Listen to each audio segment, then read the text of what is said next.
There's something different about people who remember milk being delivered to their door. Maybe it's the way they trust systems without needing constant confirmation. Maybe it's how they understand that essential things arrive through consistent, invisible effort. Maybe it's that quiet confidence in the rhythm of daily life. Because remembering milk delivery didn't just give you a quaint childhood memory. It forged a specific type of psychological resilience that experts are only now beginning to understand. And by the end of this video, you're going to see why this experience created some of the most adaptable people alive today. Let's start with something most people get completely wrong. Modern parenting experts say children need elaborate explanations for every system, constant visibility into how things work, and immediate gratification to feel secure. But people who grew up with milk delivery prove that theory dead wrong. Picture yourself as a 7-year-old, padding barefoot across cold linoleum on a summer morning. The sun hasn't fully risen yet, and the house is completely silent except for the hum of the refrigerator. You open the front door and there it sits. 3 glass bottles of milk, their silver caps glinting in the dawn light, beads of condensation rolling down the sides. You carry them inside, one at a time, the weight of them substantial in your small hands. The glass is cold enough to ache. You don't know exactly when the milkman came or what route he took. You just know he was there, like magic, before anyone woke up. Picture this. Early 1970s. You wake to your mother's voice calling from the kitchen, and you know exactly what needs to happen. The front step is covered in frost, and you can see your breath in the air as you gather the cold bottles. Your fingers go numb within seconds. The empties from yesterday sit in the wire carrier, waiting to be collected. This wasn't a chore someone nagged you about. It was responsibility woven into the fabric of survival. You learned to anticipate needs before they became urgent, to understand that household systems depended on small, consistent actions from everyone. The milk appeared because someone somewhere was already working while you slept, and it disappeared into your family's breakfast because you completed your part of an invisible chain. Psychologists call this developing an internal locus of control. But for you, it was just Tuesday morning. Here's what's remarkable about this simple task. You learned that reliability isn't about constant supervision or reminder apps. It's about internalizing patterns and honoring your place in them. Today's kids get push notifications for everything. They've outsourced memory to devices, and structure comes from external prompts rather than internal discipline. But you developed executive function through repetition, consequence, and the satisfaction of systems working because you held up your end. This wasn't convenience. It was apprenticeship in how the world operates. Picture this. Saturday afternoon in 1976. You're 10 years old, and you've just discovered that empties have value. The milkman leaves a note saying, your family owes 12 pence for unreturned bottles. Your mother sends you to check the garage, the back porch, under the sink. You become a detective, tracking down glass bottles scattered throughout your existence. Each one represents a small debt, a broken link in the chain of exchange. This wasn't just about bottles. It was about understanding that systems require participation, that you can't just consume without returning.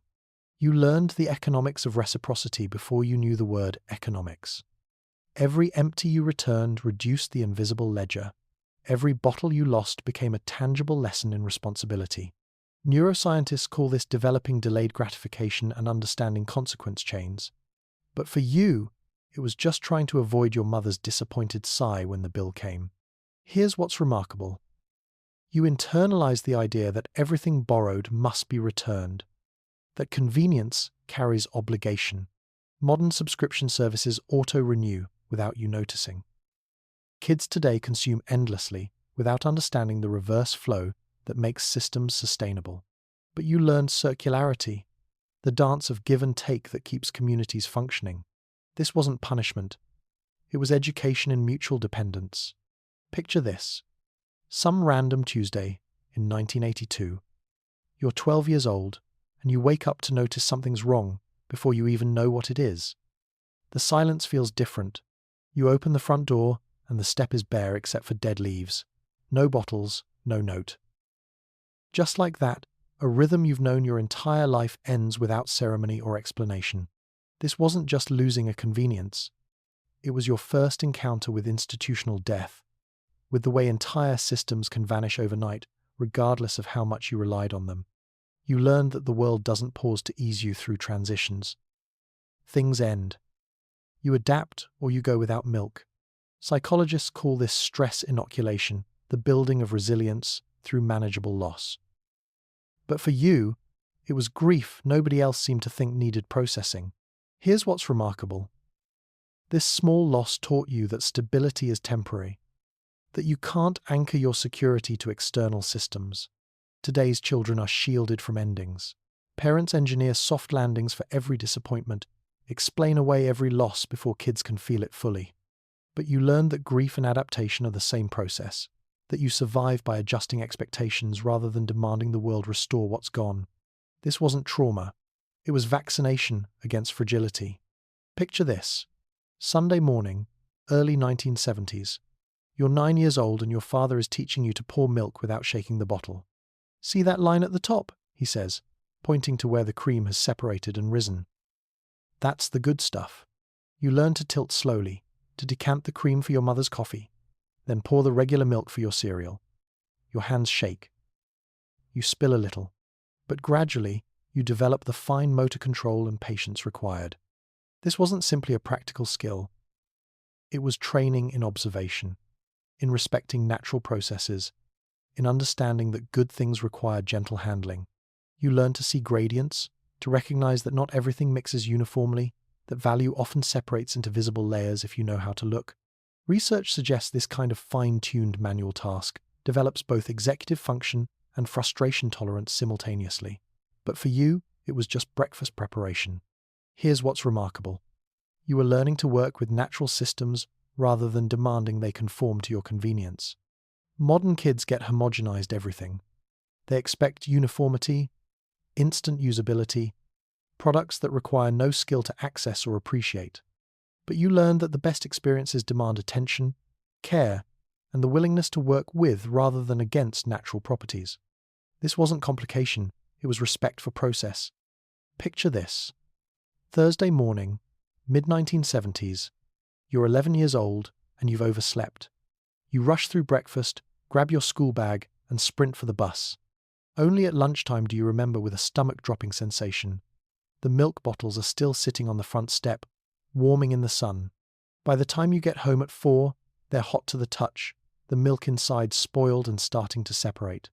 This wasn't someone else's problem to fix. It was yours, completely and irreversibly. You learned that time amplifies mistakes, that some windows of opportunity close permanently, that inattention has tangible costs. Your mother made you pour the soured milk down the drain yourself, wash the bottles, and pay for the waste from your pocket money. Psychologists call this developing calibrated risk assessment and learning from natural consequences. But for you, it was just a sick feeling and 3 weeks without candy money. Here's what's extraordinary. You learned that responsibility isn't about good intentions or apologies. It's about execution and timing. Today's children get reminded, rescued, and insulated from their oversights. Parents swoop in to prevent consequences, teaching kids that someone will always catch what they drop. But you learned that certain mistakes teach lessons nothing else can, that the sting of consequence burns away carelessness better than 1,000 warnings. This wasn't cruelty, it was cause and effect in its purest form. Picture this, January 1974. You're 8 years old, and it's so cold that frost has formed on the inside of your bedroom window. You venture outside in your pajamas and robe to retrieve the milk, and discover the bottles have frozen. The milk has expanded, pushing the foil caps an inch above the rim like little top hats. Your fingers stick to the glass when you touch it. You have to run hot water over the bottles before they'll pour. This wasn't a design flaw requiring customer complaints. It was physics, nature asserting itself over human convenience. You learned that the world doesn't accommodate you, that cold is cold regardless of your breakfast schedule, that some problems require patient application of opposite forces rather than frustration or demands. Research on emotional self-regulation shows that accepting uncontrollable variables reduces anxiety and increases adaptive problem-solving. But for you, it was just figuring out how to get milk into your cereal. Here's what's remarkable. You developed a calm acceptance that inconvenience isn't malice, that difficulty isn't failure, that adaptation is simply part of existing. Modern children expect seamless user experiences. They interpret friction as product failure, weather as an injustice, and discomfort as something requiring immediate adult intervention. But you learned that elements are neutral forces requiring creative navigation, not enemies to be defeated or reasons to give up. This wasn't hardship. It was education in reality's indifference. Picture this. Summer 1971. You're 7 years old and sitting on the front step when the milkman arrives at dawn, earlier than usual. He asks about your father's back injury, mentions your sister's exam results that your mother must have told him about last week. He's been delivering to your house since before you were born. He's watched you grow. This stranger is somehow woven into your family's story. This wasn't just commercial transaction. It was community maintained through consistent, small interactions, through the accumulation of witnessed life. You learn that trust is built through reliability over time, that strangers become familiar through repeated presence. That community isn't manufactured through planned events but emerges from overlapping daily routines. Neuroscientists studying social intelligence recognize that these weak-tie relationships create resilient community networks. But for you, it was just Mr. Davies who always had a kind word and occasionally a lollipop. Here's what's remarkable. You understood that being known isn't always invasive, that local relationships create safety nets invisible until you need them. Today's services are anonymous, transactional, algorithmically assigned. Kids grow up in suburbs where they don't know their neighbors' names, where surveillance has replaced familiarity as the mechanism of safety. But you knew what it meant to be recognized, to exist in a web of mutual acknowledgement. This wasn't nosiness. It was the architecture of belonging. Picture this. December 1978. You're 10 years old and it's the week before Christmas. Your mother has ordered extra cream, special cheese, and eggs for holiday baking. The milkman said, Tuesday or Wednesday. You wake up early both days, checking the step, finding only the regular order. Wednesday passes. Thursday morning arrives and finally, there it is. The expanded delivery with a handwritten note apologizing for the delay. This wasn't Amazon Prime conditioning you to expect instant fulfillment. It was patience as a practice skill, trust without tracking numbers, waiting without certainty. You learned that anticipation has its own pleasure, that things arrive in their own time, that you can't expedite every process just by wanting it more. Psychologists call this developing frustration tolerance and delayed gratification. But for you, it was just hoping each morning and adjusting your mother's baking timeline. Here's what's remarkable. You learned that worth isn't diminished by wait time, that some things can't be rushed, that anxiety doesn't make anything arrive faster. Modern children track packages in real time, receive instant delivery, and experience impatience as a design problem rather than a personal challenge. They never develop the muscle of patience because they never have to use it. But you learned that wanting and waiting can coexist, that the space between desire and fulfillment doesn't need to be collapsed. This wasn't deprivation. It was building tolerance for uncertainty. Picture this. Mid-1970s. You're 9 years old and watching your mother settle accounts with the milkman at the door. He has a small ledger. She has a purse full of coins. They're reconciling weeks of deliveries, extra orders, returned bottles. Sometimes she's a few pence short and he waves it off until next week. Sometimes she overpays and tells him to keep it. No receipts, no digital records. Just two people trusting each other to be approximately honest over time. This wasn't naive or reckless. It was understanding that relationships require flexibility, that perfect accounting destroys goodwill, that trust is more valuable than absolute precision. You learn that community functions through mutual grace, that small debts forgiven create bonds stronger than contracts, that reputation is built through hundreds of tiny moments of integrity. Research on social cooperation shows that these informal trust networks create stronger community resilience than formal systems. But for you, it was just watching adults negotiate fairness without lawyers or terms of service. Here's what's remarkable. You internalized the idea that most people are trustworthy most of the time, that defaulting to suspicion destroys more than it protects. Today's transactions are automated, recorded, disputed through customer service chatbots. Children grow up learning that everything must be documented, that trust requires verification, that human interaction is a source of error rather than the foundation of society. But you learned that flexibility and memory and grace are what make systems human. This wasn't primitive, it was sophisticated social technology. Picture this. Late 1980s. You're 14 years old and milk comes in plastic jugs now from the supermarket. But you've kept one glass bottle from the old deliveries, stored in the back of a kitchen cabinet. Sometimes you take it out, feel its weight, run your fingers over the embossed dairy logo. It doesn't fit in the modern refrigerator door. It's not dishwasher safe. It serves no purpose except memory. This wasn't sentimentality. It was recognizing that some objects carry more than their function, that the past lives in artifacts, that holding on to obsolete things can be an act of honoring what shaped you. You learned that not everything needs to be optimized, that inefficiency sometimes preserves something worth more than convenience. Psychologists studying memory recognize that physical objects anchor emotional and autobiographical recollection more effectively than digital records. But for you, it was just a bottle that connected you to mornings you can barely remember, but somehow still feel. Here's what's remarkable.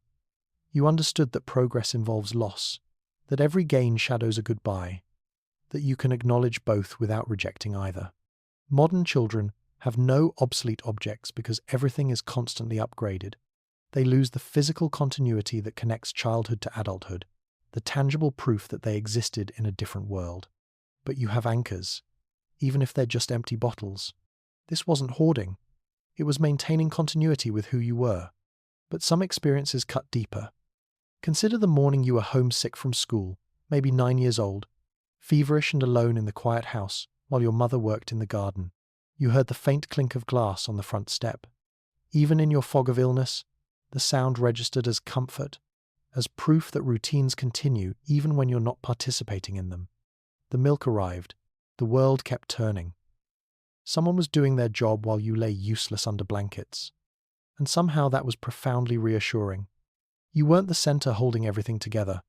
The systems were larger than you, more reliable than you, and they would still be there when you recovered and returned to your small role in them. That sound of glass on stone imprinted a core belief that would shape everything after. You are part of something larger, and that's not diminishing, it's freeing. But that security existed alongside something darker. Sometimes the milk didn't come, and nobody explained why. Sometimes it was sour even though the date was fine. Sometimes the milkman changed without warning, and the new one didn't know your routine. You learned that even reliable systems have gaps, that trust is always partial, that the world is mostly dependable but never completely so. You learned to prepare for failure even while expecting success. This created people who hold both truths. They trust systems and keep backup plans. They believe in community and maintain independence. They appreciate convenience and remember how to function without it. They're optimistic and realistic in perfect, uncomfortable balance. This complexity might be their most valuable inheritance. Let's return to that cold glass bottle in your hand on a summer morning, the weight of it, the condensation making your fingers slip slightly as you carry it inside. You're 7 years old and you don't know you're learning anything. You just know the milk is here and breakfast will happen and the day will unfold in its predictable rhythm. These people carry something the modern world desperately needs. They remember that essential things often arrive through invisible effort. They remember that your small actions connect to larger systems. They remember the sound of glass on stone in the early morning. They remember what it feels like to trust something you can't track or control. They're living proof that resilience is built, not born through small responsibilities repeated until they become identity. They prove that competence comes from practice, not protection. They demonstrate that the best gift isn't a smooth path, but the confidence that you can handle the rough parts when they come. In a world of instant delivery, tracking numbers, and customer service chatbots, they stand as evidence of another way. But a way that produced people who can trust without constant verification, wait without anxiety spiraling, adapt when systems fail, and maintain community through consistent, small interactions.